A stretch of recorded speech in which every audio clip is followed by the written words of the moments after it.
완벽한 안식일인 것 같습니다. 오늘 날씨도 그렇고 예배 순서들도 보면서 우리가 다 벌써 마음이 즐거워진 것 같습니다. 요즘 사람들이 하는 이제 신조어 욕 가운데에서 AI만도 못한 놈, 뭐 이렇게 이제 이야기한다고들 합니다. 근데 오늘 이제 어린이 설교를 들어보니까 독가시 아니죠? 화살, 개구리만도 못한 놈 이렇게 할 것 같아요. 좋은 순서로 우리 안식일 예배를 먼저 하나님께 드리게 해주시고 또 유쾌한 마음을 갖게 해주신 우리 찬양대에 감사를 드립니다. 올 봄을 얼마나 기다렸습니까? 지난 겨울 참 추웠고 길었는데 드디어 온 것 같습니다. 지난주에 춘설이 왔습니다만 저희 마음엔 이미 봄이 찾아왔습니다. 여러분들이 투병하고 계시면서 이 봄을 기다려왔고 또 부활의 회생을 생각하시면서 싸워오고 계셨습니다. 함께 기도하는 우리 기도가 응답되어서 우리 형제 자매들에게 우리 성도들에게 다시 한번 힘을 하나님께 주셔서 또 잘 이겨내기를 기도하겠습니다. 오늘은 저희 안식일에 중등부 학생들은 안면도에서 지금 수련회를 하고 있습니다. 여러분 위하여 기도해 주시고 또 우리 신학부 학생들은 따로 1박 2일의 영성 수련회를 가지고 있습니다. 우리 캠퍼스 곳곳에서 다양한 활동들이 일어나고 있음을 여러분 기억해 주시면 감사하겠습니다. 돌아오는 안식일에는 대총회의 우리 LNG 와이드 유산관리위원회의 디렉터로 계시는 닥터 벌트가 와서 주말에 말씀을 전하겠습니다. 금요일과 안식일 이틀 전할 것인데요. 이제 날도 좋아졌으니까 금요일 저녁 교회 좀 나오셔야죠. 네, 뭐 강요하는 건 아니지만 많은 분들이 참석하셔서 또 유익을 얻는 시간 되시면 좋겠습니다. 아까 안교 시간에 손님 소개를 했습니다만은 뭐 조금 지나서 오셨기 때문에 죄송합니다. 제가 오늘 제가 정신이 없습니다. 리버사이드 교회에 출석하신 우리 장윤호 장로님과 또 이은미 사모님이 같이 참석해 주셨습니다. 특별한 안식일을 함께 보내게 되어서 감사를 드립니다. 뒤에 계시는데 잠깐 얼굴만 보여주시면 감사하겠습니다. 감사합니다. 오늘 안식일을 마지막으로 저희 캠퍼스를 떠나시는 분이 계십니다. 이미 어린이반에서는 송별회를 했고요. 오늘 안식일이 아마 우리 떠나시는 이미영 집사님께는 특별한 안식일이 되리라 생각합니다. 여러분 아시는 것처럼 우리 대학 물리치료학과에서 얼마나 가르치셨죠? 12년을 가르치시고 지금 앤드류스 대학의 물리치료학과 교수로 임용이 되셔서 가족들과 함께 떠나게 되셨습니다. 그래서 여러분 알고 계시는 분도 계시고 또 하시겠지만 오늘 마지막이기 때문에 가족을 좀 소개하겠습니다. 이미영 집사님과 아이들이 왔죠? 아멘도 갖고 딸이 김태희 여러분 아시죠? 김태희. 예, 우리 잠깐 이 가족을 위해서 기도하겠습니다. 머리 숙이 함께 기도하겠습니다. 사랑의 아버지 하나님, 주의 귀한 여종 우리 이미영 집사님 특별한 부르심을 받고 또 주님이 세우신 앤드류스 대학에서 봉사하기 위하여 이제 먼 여행을 하고 또 이동을 하시겠습니다. 어디나 계시는 주님께서 주의 종의 가정을 인도해 주셔서 그 가정을 통하여 주님이 이루고자 하시는 귀한 뜻과 또 소원을 이루어드리는 착한 딸 귀한 가정 되도록 도와주옵소서. 멀리 우리가 서로 떨어져 있지만은 기도 가운데 소통하며 주의 날 오심을 기다리며 믿음 안에서 신실하게 아름답게 저희가 살기를 원하오니 우리의 기도를 응답하셔서 우리의 일생이 주님을 기쁘게 하는 삶 되게 하옵소서. 주의 인도하심이 특별한 섭리 가운데에서 보이지 않는 길을 가는 주의 여종의 가정에 함께 해 주시기를 예수님 이름으로 기도드립니다. 아멘.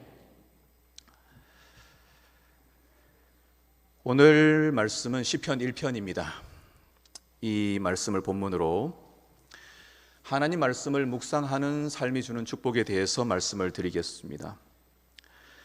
많은 분들이 하나님 말씀을 묵상하는 것을 하나의 의무 정도로 생각하는 분들이 계십니다. 이 말씀의 맛을 느끼기까지는 그런 과정이 필요할 수도 있겠습니다. 하지만 하나님의 말씀을 우리가 들고 살아간다고 하는 것이 얼마나 큰 축복인지 여러분 잘 아시죠? 하나님께서 우리에게 바라시는 것은 우리가 믿음 안에 살아가면서 어떤 큰 일을 이루거나 성과를 내는 것이 아니라 하나님 자신과 교제하며 대화하며 소통하며 함께 살아가는 것입니다. 성경의 이야기는 하나님께서 우리 안에 들어오셔서 아예 우리와 살림을 차리시고 우리와 함께 지내기를 원하신다고 하는 것이 성경의 주제입니다. 그래서 하나님의 집에 에덴에서 떠났다가 다시 하늘성 예루살렘으로 돌아가는 이야기가 성경 이야기라고 할 수 있겠습니다. 하나님은 우리와 함께 살기를 원하십니다. 오늘 시편 본문은 150개의 시편 가운데 제일 먼저 나오는 1편입니다. 시편은 그 장르가 말하는 것처럼 인간이라고 하는 존재가 무엇인지에 대하여 이야기해주고 있습니다. 우리가 잘 아는 대로 에베소서 2장 10절에서 우리는 그가 만드신 바라라고 할 때의 헬러 단어가 포이에마인데 여기에서 시라는 단어인 포임이 나왔다는 것 잘 알고 있습니다. 인간은 한마디로 시적인 존재입니다. 사물의 현상을 보고 끝나는 것이 아니라 이면을 보고 감추어진 뜻을 헤아릴 수 있는 존재라는 것입니다.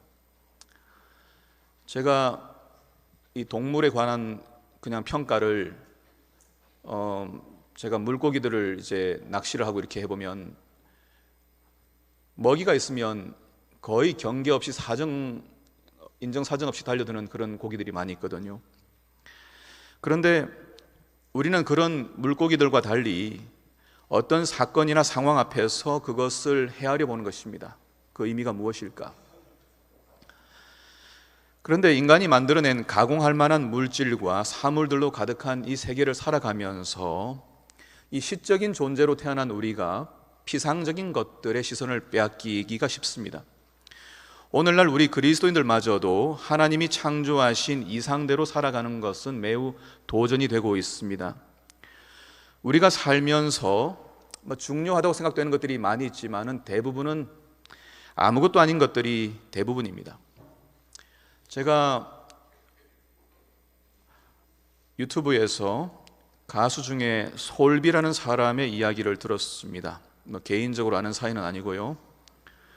이분이 인터뷰에서 어떤 이야기를 하냐면 자기가 연예인으로 살면서 수익이 생길 때마다 하나의 취미가 있었는데 그것은 명품들을 사서 자기의 그 옷방을 채우는 것입니다.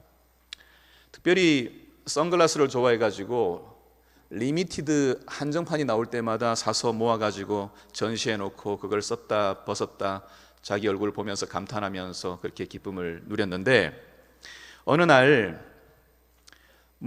그분이 모았던 것들이 가방도 있고 백도 있고 또 주얼리도 있고 많이 있는데 나갔다 온 사이에 도둑이 그 모든 걸 다 털어간 겁니다. 그러고 난 다음에 정신이 들었습니다. 내가 내 인생을 도둑이 다 털어가게 되면 사라지는 것 말고 도둑이 털어갈 수 없는 것을 위해 좀 살아야 되겠구나 생각하고 그때부터 책을 읽고 사색하고 글을 쓰고 하는 일을 시작했다는 이야기를 들었습니다. 유대인 속담에 옷을 팔아 책을 사라라고 하는 말이 있습니다. 유대인들도 역사 속에서 뺏기는 삶을 살았기 때문에 안 뺏기는 것은 우리의 머릿속에 집어넣은 것이니까 아이들에게 교육과 책을 읽는 것을 매우 강조했다는 것 잘 알고 있습니다. 디모데후서 3장 15절에는 성경은 능히 너로 하여금 그리스도 예수 안에 있는 믿음으로 말미암아 구원에 이르는 지혜가 있게 하느니라 기록하고 있습니다. 오늘날 우리 손에 들려진 스마트폰 속에서 많은 정보들을 보고 있습니다. 정보는 그냥 줍는 것입니다. 그리고 어떤 때는 쓸만한 지식들이 있습니다. 그 지식을 얻기 위해서는 꽤 상당한 시간 동안에 갈고 닦는 노력이 필요합니다. 하지만 구원에 이르게 하는 지혜는 오직 성경에만 있습니다. 이 지혜는 우리 스스로 얻는 것이 아니라 그 깨달음은 위로부터, 하나님께로부터 와야만 우리가 그것을 깨달을 수가 있습니다. 오늘 아주 짧은 시편 1편의 말씀을 통해서 하나님이 우리에게 주기를 원하시는 영생의 기쁨, 인간다운 삶을 살아가도록 하는 진정한 인간의 본질에 대한 이 문제를 한번 살펴보도록 하겠습니다. 먼저 시편 1장 1편 1절과 2절입니다. 복 있는 사람은 악인들의 꾀를 따르지 아니하며 죄인들의 길에 서지 아니하며 오만한 자들의 자리에 앉지 아니하고 오직 여호와의 율법을 즐거워하여 그의 율법을 주야로 묵상하는도다. 복 있는 사람에 대하여 이야기하면서 시편 기자는 제일 먼저 복 있는 사람이 거부하고 있는 세 가지 내용을 소개하고 있습니다. 첫 번째는 악인들의 꾀를 쫓지 않는 것입니다. 복 있는 사람의 삶 가운데에는 악인들이 가지고 있는 태도와 다른 모습을 가지고 있는데 악인들의 꾀를 쫓지 않는다. 꾀라고 하는 것은 원어적으로 어드바이스, 충고라든지 조언을 의미합니다. 그러니까 하나님의 이 복된 주어진 삶을 살지 못하는 사람들은, 하나님께로부터 음성을 듣지 못하고 살아가는 사람들은 결국 사람들의 이야기를 들어야 하는데 악인들은 사람들의 조언과 충고들을 들으며 살아갑니다. 어떻게 해야 성공하는지, 어떻게 해야 돈을 버는지, 어떻게 해야 행복하는지. 그런데 이 악인들의 충고는 그 내용이 대부분 경쟁입니다. 악인들은 어떻게 하면은 힘없는 사람들에게서 무엇이든지 빼앗을까, 어떻게 그들을 이길까를 고민합니다. 세계 역사가 다 그런 겁니다.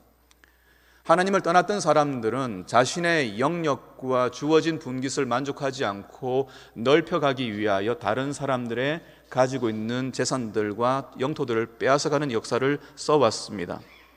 우리가 하나님 말씀을 따르지 않으면 강도 같은 사람이 됩니다. 사람을 귀하게 여기지 않게 되어 있습니다. 두 번째로 복 있는 사람은 죄인들의 길을 거부한다고 되어 있습니다. 여기서 길이라고 하는 것은 원어적인 의미로 사람이 가지고 있는 태도나 삶의 습관이나 일의 방식을 의미합니다. 하나의 길이죠. 길은 양쪽으로 통행해야 합니다. 그런데 이 죄인들의 길은 일방적입니다. 하나님의 말씀을 묵상하지 않는 사람은 죄인들이 가지고 있는 일의 방식과 태도와 습관을 가지고 있습니다. 그들의 세계에는 타협이라든지 의논이라든지 토론이 없습니다. 선악과를 만드신 하나님은 죄인에게도 선택권을 주셨습니다. 그리고 의논을 하시는 분입니다. 그래서 성경에는 하나님께서 인간에게 이사야 1장 18절에서 오라 우리가 서로 변론하자, 다른 말로 토론하자라고 말씀하십니다.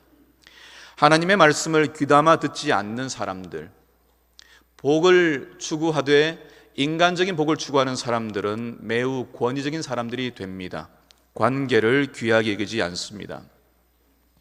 세 번째로 복 있는 사람이 거부하는 것은 오만한 자의 자리라고 이야기합니다. 하나님 없는 사람들의 삶의 목적은 단순합니다. 더 높은 자리에 올라가는 것입니다. 승진하는 것입니다. 낮은 데 처하는 것을 못 견뎌 합니다. 그런데 복 있는 사람, 하나님의 말씀을 사랑하는 사람들은 낮은 곳을 지향합니다. 그 운동 방향성이 아래로 향합니다.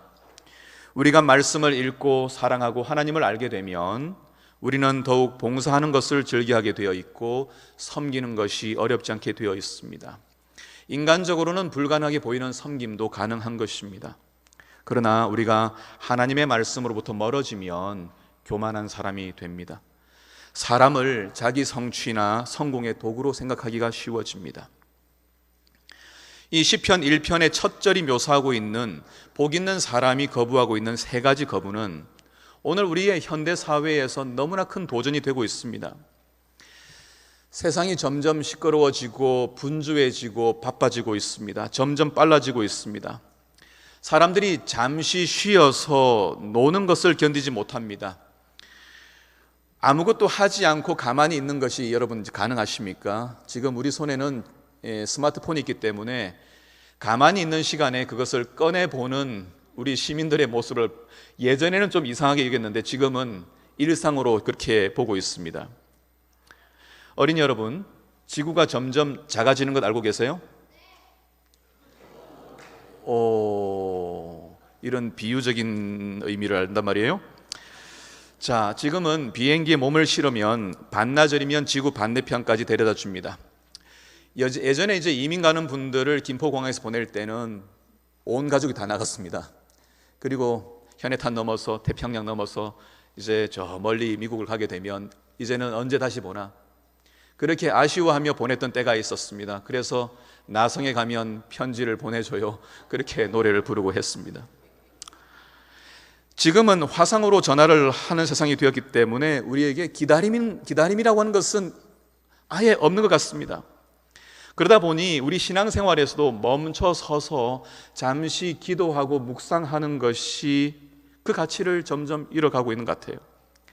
세상이 아예 질주하고 있습니다. 한국에 와서 식사를 하는 재미교포들의 이야기를 들어보면 행복해 하는데 한국은 진짜 빨라. 주문하는 즉시 바로 음식이 나온다는 거죠. 우리는 기다리는 것을 싫어하고 못합니다. 그래서 능력 있는 목사나 스님들은 즉문즉답을 해야 됩니다. 생각할 겨를도 없이 답이 튀어나와야 합니다.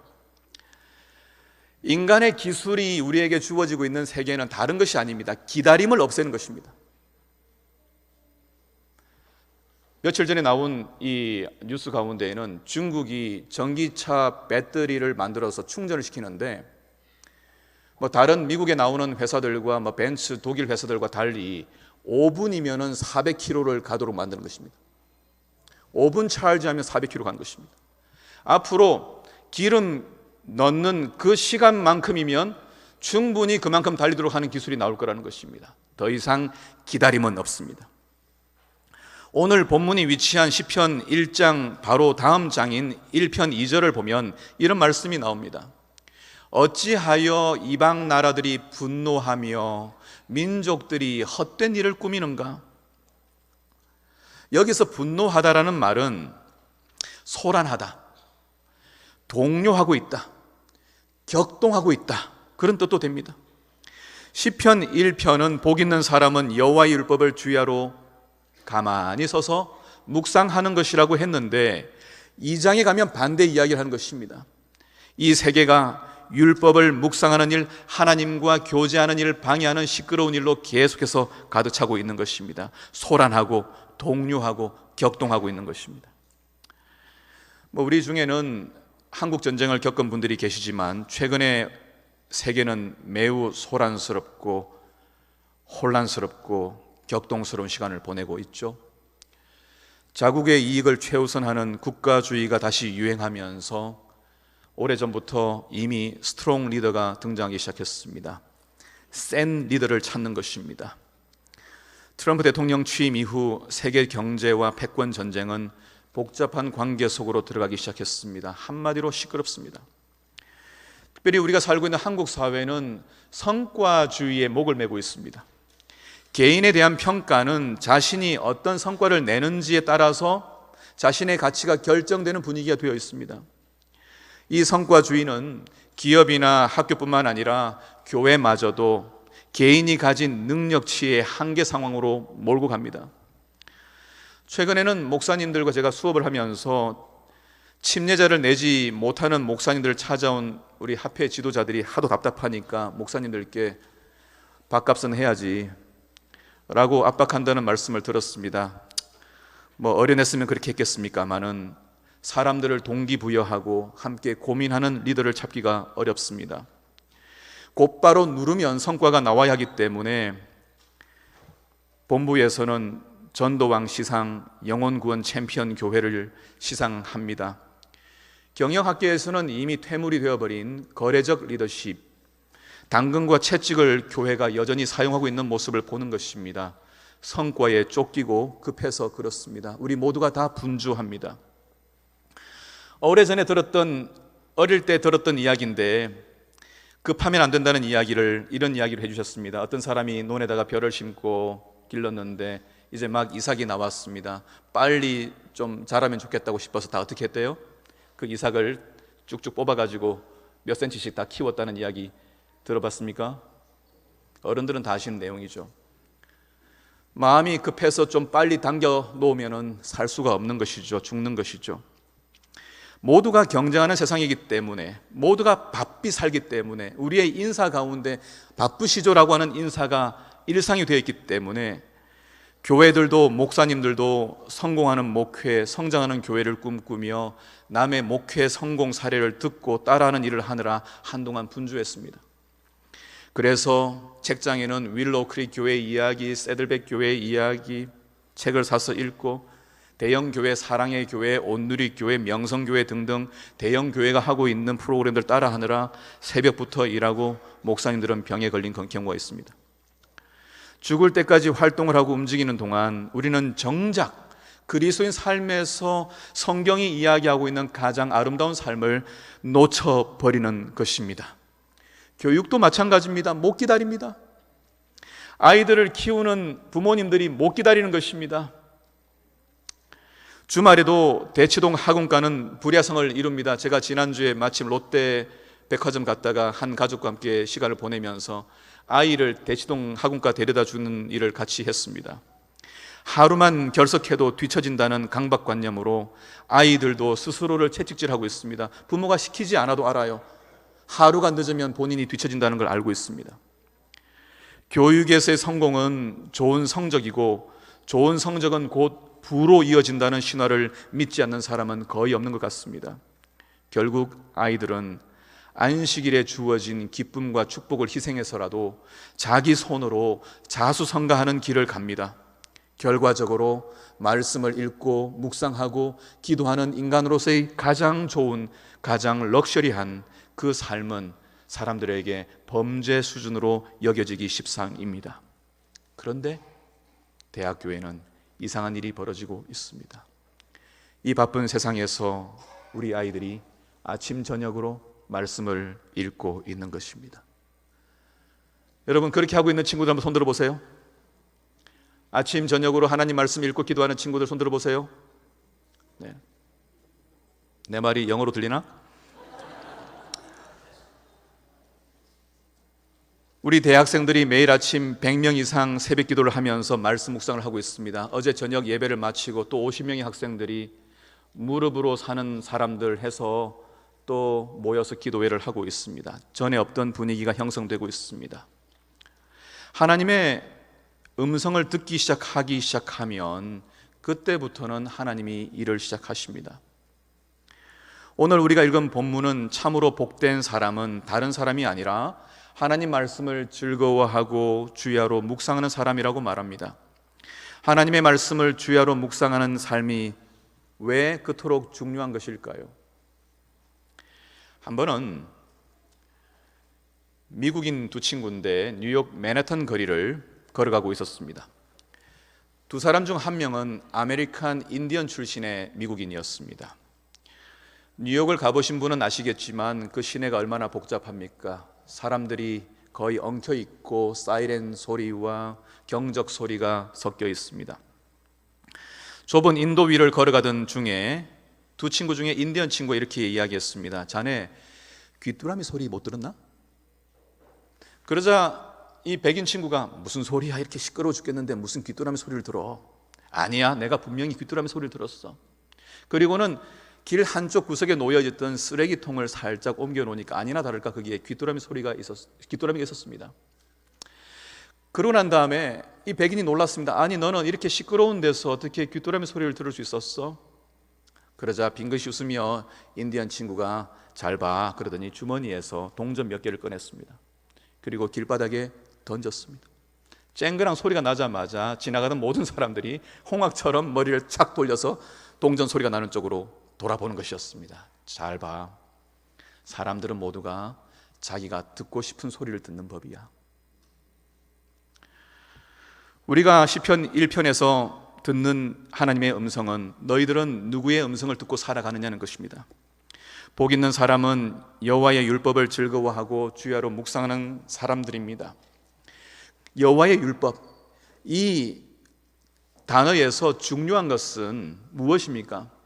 여러분들은 아마 재림교인으로서 율법이라고 이야기할지 모르겠지만 여호와의 율법이라고 하는 이 구절에서 중요한 것은 율법보다 선행된 여호와입니다. 여호와의 율법입니다. 하나님 말씀 자체를 읽는 것이 중요한 것이 아닙니다. 어떤 그리스도인들은 말씀 자체를 그대로 따라 순종하는 것을 신앙으로 생각하지만 본질적인 것은 말씀을 읽는 동안 하나님과 대화하는 것입니다. 하나님의 이야기를 듣는 것입니다. 그분과 소통하는 것입니다. 말씀은 하나님과 소통하는 통로일 뿐입니다. 우리는 말씀 속에서 하나님의 음성을 듣는 것입니다. 우리가 하나님과의 관계가 없이 말씀만 순종하겠다고 한다면 역사 속에서 일어났던 매우 불행한 사건들이 연속해서 일어날 수가 있습니다. 문자적인 말씀 순종을 강조하게 되면 미국 텍사스주 웨이코에 있었던 데이비드 파가 행했던 불행한 역사가 일어나는 것이고 박명호가 이끌었던 아빠파처럼 되는 것입니다. 얼마 전에 신학과 입학한 지 30여 년 만에 동기들과 만나는 일이 있었습니다. 그 자리에 신학과 1학년 때 있다가 갑자기 1년 만에 사라진 여학생을 만나게 되었습니다. 지나고 난 다음에 저에게 세월이 지난 이후의 이야기를 들려주었는데 충격이었습니다. 이 친구가 신앙을 잘 하겠다고 신학과 공부를 포기하고 간 곳이 박명호파입니다. 잘 모르는 분들이 계시겠지만 아빠파라고 불려진 80년대부터 한국 재림교회를 흔들어 놓았던 사람입니다. 제가 중학교 다닐 때에도 우리 신자들 가운데에서 경건한 분들이 이분을 따라 많이 갔습니다. 갑자기 학교를 그만두고 다 중퇴하고 들어갔습니다. 왜? 이 학교는 세속적인 것이기 때문에 세속적인 학교에서 이런 공부를 하게 되면 하나님 나라 들어가지 못한다는 것이에요. 이들이 가진 신앙 태도는 단호했고 단순했습니다. 말씀대로 사는 것이었습니다. 예언의 신대로 사는 것이었습니다. 그래서 이들은 아파도 병원에 가지 않습니다. 약도 쓰지 않았습니다. 들려준 이야기는 골절이 나도 진흙을 바르고 부목을 대고 병원에 가지 않는 것입니다. 음식도 철저하게 하렸습니다. 양념 쓰지 않고 그냥 생식 위주로 했습니다. 말씀대로 산다고 모두가 공동생활을 했습니다. 나중에는 거기 있는 공동 집단의 남성들은 전부 정관수술을 다 했습니다. 왜? 죄인들이 낳는 자식들은 전부 죄인들이니까 그만 낳아야 된다는 것입니다. 더한 이야기는 여러분들이 유튜브 찾으면 다 나옵니다. 철저하게 말씀대로 살아간다는 것이 무서울 수도 있다는 이야기입니다. 하나님과의 교제, 하나님을 알아가는 것, 그분의 성품을 닮아가는 것이 아니면 말씀을 읽는 것도 사람을 무섭게 만드는 것입니다. 인간에게 있어서 가장 중요한 것은 우리가 태어나서 무엇을 이루는 업적이 아닙니다. 사실 우리는 이 세계에 살면서 거대한 빌딩을 짓지 않아도 괜찮습니다. 빠른 자동차가 없어도 괜찮습니다. 느리게 다니면 어떻습니까? 우리 교회에 사람이 적어도 그 자체가 문제는 아닙니다. 우리 교회에 돈이 없어도 그 자체의 문제는 아닙니다. 그러나 하나님의 음성을 듣고 그분과 소통하고 그분과 교제하는 일이 없는 상태에서 예배를 드리고 사역들을 한다면 그것은 정말 문제입니다. 하나님이 우리 세계에서 보이지 않으면 그때부터는 교회도 전쟁을 치릅니다. 우리에게 가장 소중한 일이 하나님과의 교제이며 그분을 닮아가는 것이며 그분의 음성을 듣는 것임을 여러분 꼭 기억하시길 바랍니다. 제가 한 번은 고 신계훈 목사님과 동행할 일이 있었습니다. 경남 진주 사천공항에서 함께 비행기를 타고 서울로 오게 되었습니다. 여러분 공항 대합실에서 보통 뭘 하시죠? 목사님을 제가 보니까 목사님은 대합실 한쪽 편 의자에 가만히 앉으시고는 자신의 가방에서 사랑하시던 그 성경을 꺼내셨습니다. 그리고 사람들이 오고 가는 그 복잡한 곳에서 성경을 펴시고 말씀을 읽고 묵상하고 계셨습니다. 저에게는 그 장면이 매우 아름다운 아주 특별한 장면으로 기억되고 있습니다. 우리가 살아가는 세상이 복잡하고 분주하고 시간이 없지만은 짜임이 나서 하나님을 마주할 수 있는 시간이 되면 그 자리가 어디든지 말씀을 펴서 읽는 그 모습이 사람답게 하나님이 우리를 창조하신 모습이 아니겠습니까? 우리가 시편 1편에서 주목해야 할 것은 시냇가에 심은 나무입니다. 3절을 보면 여러분이 1편을 읽으면서 관심이 가는 것은 철마다 맺는 열매일지 모르겠습니다. 잎사귀들이 푸르러지는 것이 여러분에게 관심일지 모르겠어요. 하는 모든 일마다 형통되는 것이 여러분들에게 관심이 가는 말씀일지 모르겠지만, 그러나 우리가 정작 본질적으로 관심을 가져야 할 부분은 과연 우리가 시냇가에 심겨져 있느냐는 것이죠. 우리의 삶의 풍요도 중요하지만 좋은 것이지만 그 풍요는 우리가 하나님께서 계시는 시냇가에 우리의 삶의 존재가 뿌리를 깊이 내렸기 때문에 주어지는 축복 아니겠습니까?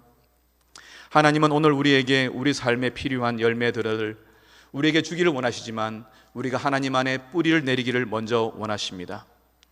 우리가 하나님께 무엇을 드리면 기뻐하시겠습니까? 하나님이 우리에게 바라시는 것이 무엇이겠습니까? 하나님이 정작 우리가 예배드리는 우리 모든 구성원들, 가족들을 위하여 무엇을 기대하시겠습니까? 제가 약 한 20년 전에 언론을 통해서 알게 된 분이 한 분 계시는데, 지금 현재 온누리 교회에서 지체 정신장애인들을 위한 오케스트라를 지휘하시는 손인경이라고 하는 바이올리스트입니다. 이분이 16세에 스탠포드 대학에 입학해서 우등으로 졸업했습니다. 그리고 한국인 최초로 예일대에서 음악 박사학위를 받으신 분입니다. 많이 아십니다. 여러분들이 소마 트리오라고 하는 그 챔버를 아시기 때문에 소마 트리오의 바이올린 주자입니다. 이분의 스토리가 매우 감동입니다. 1999년에 장영주 연주회를 갔다가 앙콜곡으로 장영주 씨가 보육원에 있는 아이 2명과 함께 연주하는 모습을 보고 마음에 큰 충격을 받았습니다. 나는 뭘 하고 있지? 그래서 그가 다니고 있던 온누리 교회 담임 목사님께 갔습니다. 저 뭐라도 하고 싶습니다. 그래? 그럼 장애인들을 위해서 오케스트라를 만들어. 그래서 그 교회에 나오는 장애 아들을 모았습니다. 목사님이 광고할 때는 그냥 좀 몸이 불편한 아이들로 광고할 줄 알았는데, 어떤 장애라도 괜찮으니까 오세요. 우리 손인경 집사가 다 해결해 줄 겁니다. 함께 즐거운 치료도 하고 음악을 만들 수 있습니다. 그렇게 해서 5명으로 시작해가지고 봉사하는 선생님이 40명, 단원이 60명이 모인 오케스트라가 되었습니다. 주로 자폐아들이 모인 챔버입니다. 얼마나 어려운 도전이었겠습니까? 특별한 지휘법을 개발했습니다. 그 아이들이 잘 이해하지 못하니까요. 그리고 영산 아트홀, 예술의 전당 등 국내외 초청 연주를 하는 등 꽤 유명해졌습니다. 그러다가 2009년에 유방암 진단을 받았습니다. 그리고 수술을 받았습니다. 수술을 받고 병실에 침대에 누워서 가만히 생각했습니다. 하나님께서 내가 이렇게 일해왔는데 어떤 새로운 일을 주시려고 이런 어려움을 주시나? 그래서 서원을 해야겠다고 하는 마음으로 하나님께 기도했습니다. 하나님, 정말 감사합니다.